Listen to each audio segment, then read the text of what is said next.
안녕하세요. 신한캐 팀장입니다. 오늘 이 시간에는 또 많은 분들이 좀 질문을 많이 해주셨어요. 보험은 계속 좋아지겠지 않겠느냐라고 이렇게 말씀하신 분들이 굉장히 많으신데, 보험이 앞으로 어떻게 바뀌고 어떤 식으로 변할 것에 대한 전망을 제가 간략하게 설명을 좀 드려보겠습니다. 지금 이 시점에서는 지금 현재 보험법이 4월 1일부터 개정이 됩니다. 물론 그동안에 많은 법들이 개정이 됐지만 이번에 굉장히 큰 법이 바뀔 거라고 저희가 또 이제 굉장히 좀 우려스러운 부분이 사실 좀 있습니다. 그래서 3월 31일 2013년 3월 31일 이전까지 법을 가입하시는 게 굉장히 유리하시고요. 그 이후에 보험 가입하시는 분은 굉장히 큰 차이가 있을 겁니다.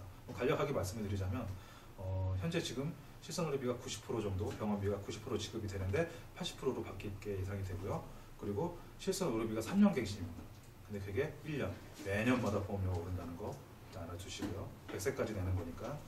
그리고 그 의료비 부분도 바뀝니다.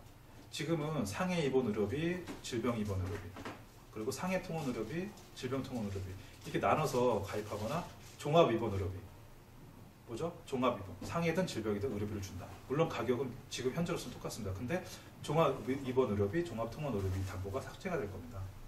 이 부분이 어떤 차이가 있느냐? 큰 차이가 있을 수도 있고 없을 수도 있겠지만은 현재 아시다시피 90%의 병원비를 지급을 하시면서 200만 원의 한도로 정해놨습니다. 본인 부담금이요, 그렇죠? 만약에 병원비가 2천만 원이 나왔다. 그럼 보험에서 2천만 원 받는 게 아니라 지금 현재 가입하신 분들은 1,800만 원, 90% 1,800만 원이 나오고 200만 원은 내 본인 부담금이니까 그 부분은 내가 내는 건데, 문제는 뭐냐? 한도죠, 200만 원. 근데 질병일 때, 상해일 때 각각 200만 원입니다. 200만 원이라고 이렇게 한도 금액이 정해져 있지만 종합 입원 의료비는 질병이든 상해든 같이 200만 원 한도에서 지급이 되는 거기 때문에 종합 입원 의료비가 고객님들한테 굉장히 유리하겠죠, 그렇죠? 한 해 질병으로 입원할 수도 있고 상해로도 입원할 수 있고 어떤 걸 입원할지는 모르지 않습니까, 그렇죠? 그렇기 때문에 이런 부분은 종합 입원 의료비로 가입을 하시는 게 유리하고요. 통원 의료비 같은 경우는 하루에 한도 금액이 뭐 정하는 거다 틀리겠지만 뭐 약값이랑 다 합쳐서 30만 원이 한도일 겁니다. 근데 질병이랑 상해랑 통합해서 종합 통원 의료비로, 이런 경우는 좀 반대 개념인데 같이 했을 때는 어때요? 질병이든 통해든 하루에 만약에 혹시나 두 가지 이상이 많이 발생이 돼서 병원을 가게 됐어요. 그럼 어떻게 돼요? 30만 원 한도예요.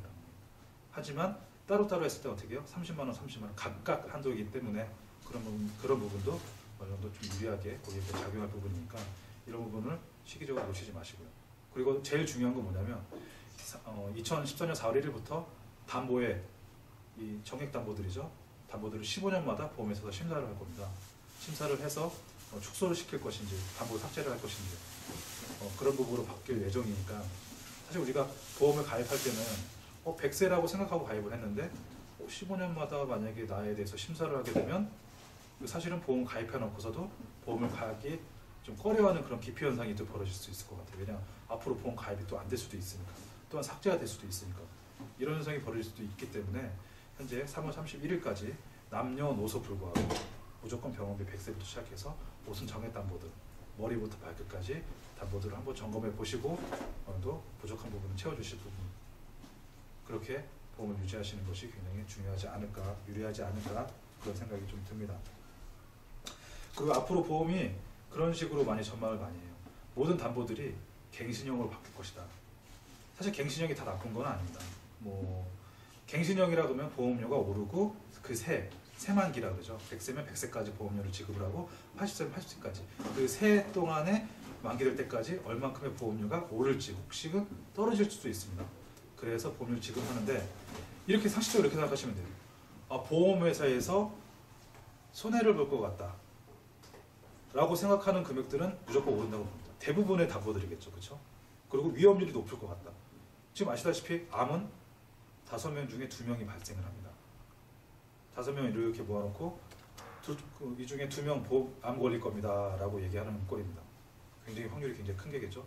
그러면 확률도 크지만 완치율도 되게 좋게 많이 바뀌었어요. 지금 의료기술이 너무 발달이 되다 보니까.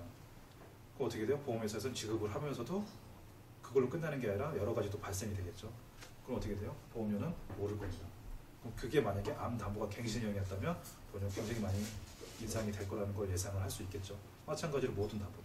근데 확실하게 누군가가 뭐 보험료가 얼마나 오르고 얼마가 떨어질 거라고 확실하게 얘기할 수는 단 한 명도 없겠지만 현재로서 사망담보 같은 경우는 생명이 연장이 되면서부터 보험료가 또 떨어질 수도 있을 거라고 예상도 많이 하더라고요. 또 이런 부분도 없잖아 있으니까 되도록이면 갱신형인 것보다는 비갱신형 상품을 가입해서 몇 년 동안 납입하고 몇 세까지 보장받는다는 그런 조건으로 가입하시는 게 굉장히 유리하겠죠. 그래서 그런 식으로 보험을 가입을 하시는 게 좋을 것 같지만 앞으로는 보험회사들마다 향후 언제가 될지 모르겠지만 전 보험이 갱신형으로 바뀔 거라는 예상이 들고요. 그리고 이 원수사들, 이 회사들마다 원수사들이 다 있다 보니까 많은 분들은 많은 보험회사를 비교하기를 원하세요. 사실 어느 회사가 좋고 어느 회사가 나쁘다고 얘기할 수는 없습니다. 그 회사들마다 다 장단점이 다 있기 때문에 어떤 옷이 유행이라고 해서 그 옷이 꼭 내가 입어야 된다는 보장은 없거든요. 또 나한테 안 맞으면 그걸 입을 수는 없는 거고. 그러면 나한테 어떤 보험이 어떤 보험회사 어떤 보험이 맞느냐에 따라서 그 옷을 입고 안 입고의 그 내 결정은 내가 하는 겁니다. 항상 말씀드렸지만 내가 이해를 했을 경우 그 옷을 입는 거고 내 취향에 맞는 경우 그 옷을 입는 겁니다. 그래서 FC 상담 굉장히 중요하고요. 그래서 보험회사 선택도 그래서 앞으로도 향후 보험회사가 대리점화가 될 거라고 예상을 또 많이 하고 있습니다. 왜냐하면 고객들은 많은 회사를 비교하기 원하기 때문에 한 회사만 고집을 할 수는 없기 때문에 그래서 그 부분도 굉장히 중요하다는 거 좀 포인트로 좀 잡아뒀으면 좋겠고요. 좀 중점적으로 말씀을 드린 걸 주제 중에 하나가 사실은 포괄수가제에 대해서 말씀을 드리려고 합니다. 포괄수가제라는 게 어떤 얘기냐면 전국 어느 병원을 가더라도 정해진 금액 안에서 그 치료를 받아야 된다는 그런 제도를 말씀드리는 겁니다. 사실 좀 모르시는 분들이 굉장히 많으세요. 근데 이미 2012년 7월 1일부터 이 법은 시행이 됐습니다. 현재는 7가지의 질병에 대해서 포괄수가제를 지금 진행을 하고 있는데요. 뭐 백내장, 편도, 맹장, 탈장, 치질, 자궁수술, 제왕절개 분만 7가지가 2012년 7월 1일부터 시행이 됐습니다.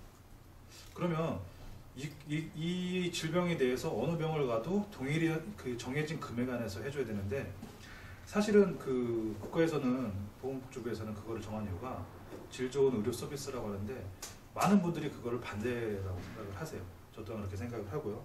질 좋은 의료 서비스를 제공할 수가 없습니다. 사실 그거에 대해서 패러디를 한 인터넷에서 그런 그 사진이나 영상들이 굉장히 많아요. 그래서 이런 것도 어떻게 바뀌는지 또 이걸 어떻게 대비해야 되는지에 대해서도 간단하게 설명을 해드릴 거고요.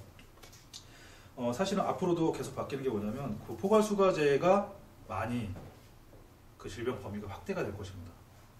사실 2012년 7월 1일부터 시행이 된 거를 아는 분들도 꽤 많지도 않겠지만 올해도 또 많은 질병들이 그 안에 포함이 될 거라고 예상을 하고요. 앞으로도 점점 많은 질병들이 포함이 될 겁니다. 그러면 어떻게 돼요? 나는 정해진 금액 안에서 치료는 꼭 받아야 그 이상의 치료는 더 이상 치료를 불가한다. 그럼 의료 질이 좋지 않은 의료 서비스를 받을 수밖에 없는 그런 상황. 그럼 보험을 가입을 해도 대비를 해놔도 결국은 이 안에서 치료를 받아야 되기 때문에 굉장히 고객님들한테는 굉장히 불리한 조건으로 다가오지 않을까. 하지만 고객님들은 잘 모르고 있는 사실들 이런 부분들 좀 여러분들이 많이 좀 인지를 하셨으면 좋겠고요. 그래도 혹시나 또 우리가 또 희망을 갖고 있으니까 그 희망적인 부분에 대해서는 일단 제가 설명을 해드리겠습니다. 만약에 포괄수가제로 됐을 때 예를 들어서 맹장으로 갔다고 칠게요. 50만 원에 만약에 금액이 정해졌다고 생각했습니다. 그러면 50만 원 한도 내에서 입원해야 되고 50만 원 한도 내에서 그 재료를 써야 되고 뭐 거즈라든가 실이라든가 50만 원 한도 내에서 모든 치료가 다 끝내야 된다는 겁니다. 그럼 제가 좀 희망적인 얘기를 해볼게요. 이거는 확실한 건 아니지만 만약에 이 이후로 치료가 가능하다. 당연히 그렇게 받으셔야죠. 그렇죠? 보험도 들어놨고 준비도 많이 했고 나도 어느 정도 재무 상태가 되기 때문에 나 이상의 치료를 받고 싶다. 그럼 어떻게 됩니까? 여기까지는 급여를 해준다는 소리고요. 그 이상은 다 비급여로 간다는 겁니다. 이 안에는 의료보험관리공단에서 지급을 보조를 해줘서 50만 원 정도를 해준다는 거고요. 그 이상은 다 본인이 지급해라 라고 바뀔 수도 있을 겁니다. 그럼 만약에 실손 의료비에서 지급이 됐다 그러면 예상입니다. 50만 원까지는 지급이 되겠죠. 현재는 90%니까 그렇죠? 45만 원이 지급되겠죠? 5만 원 자기 부담 본인이 나는 거. 그러면 이 비급여 이 이상이 초과되는 금액은 어떻게 바뀌느냐? 실손 의료비는 비급여에 대해서는 40%밖에 지급이 안 해줍니다. 100% 지급해 주는 게 아니라 40%만 지급해 줍니다. 그러면 이 맹장이니까 이런 거겠지만 나중에 그 질병의 범위가 확대가 돼서 모든 질병이 다 포괄수가제로 진행이 된다 그러면 뭐 예를 들어서 암, 현재 지금 간암 치료비가 사람마다 틀리겠지만 보통 평균적으로 2,300만 원 정도의 병원비가 지급이 된다 하더라고요. 근데 만약에 그 암, 간암도 1,000만 원으로 만약에 그 포괄수가제로 딱 정해놨다. 그럼 1,000만 원까지만 의료보험 혜택을 해주는 거고 나머지 만약에 이상이 치료를 해준다고 가정하에 치료한다 그러면 그 부분 다 비급여가 되겠죠. 그럼 그 부분에서 보험이 나온다 그러면 어떻게 돼요? 실손 의료비에서 40%만 지급이 될 수도 있다는 예상을 할 수가 있는 거죠. 그러면 그 살들 있지 않습니까? 내 손에 쥐어지는 돈들. 그건 내 생활비로 썼지만 결국은 그것 또한 병원비로 지출을 해야 되는 그런 상황이 올 수도 있을 겁니다. 있을 수도 있을 거고요. 그래서 지금 실손 의료비만 갖고 있는 사람 갖고 계신 분들은 굉장히 위험하고요. 그리고 정액보험에 대해서 내 살들에 대해서 어느 정도 내 손에 쥐어지는 돈을 많이 가입을 했다고 하시더라도 그것 또한 사실은 불안할 겁니다. 이 세상에는 완벽한 보험은 없기 때문에 그래서 그런 부분도 어느 정도 인지하셔서 3월 31일 이전에 보험에 대비를 좀 하시는 것이 굉장히 유의하지 않을까 그 생각을 합니다. 뭐 항상 말씀드리는 거지만 모든 이 제 영상에 대해서는 제 주관적인 견해라는 걸 말씀을 드리고 싶습니다. 또한 이게 취할 건 취하시고 버릴 것은 사실은 없다고 생각을 하지만 취할 건 좀 취하시고 그리고 좀 이런 대비에 대해서 좀 어느 정도 좀 해놓으신다면 남들보다 한 발 더 앞서는 거고 내 재산, 내 가족을 지키는 거라고 저는 확실히 할 수 있을 것입니다.